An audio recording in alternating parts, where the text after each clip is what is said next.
क्या आपको पता है, शैतान ने हुजूर को अपनी 6 कमजोरी बताई। एक बार हुजूर सल्लल्लाहु अलैहि वसल्लम ने शैतान को देखा जो बहुत कमजोर नजर आ रहा था। नबी करीम सल्लल्लाहु अलैहि वसल्लम ने शैतान से पूछा, तेरा ये हाल कैसे हो गया?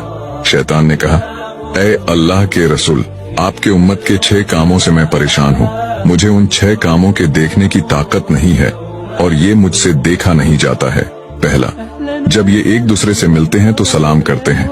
दूसरा, मुलाकात के बाद ये लोग मुसाफा करते हैं। तीसरा, हर काम का इरादा करने से पहले इंशाअल्लाह कहते हैं। चौथा, जब इनसे कोई गुनाह हो जाता है तो फौरन तौबा कर लेते हैं। पांचवा, ये आपका नाम सुनते ही दरूद पाक पढ़ने लगते हैं। छठा, हर काम को शुरू करने से पहले बिस्मिल्लाह पढ़ते हैं। अब ये 6 शैतान की कमजोरियां आप दूसरों तक जरूर भेजें ताकि हर एक मुसलमान ये काम ज्यादा से ज्यादा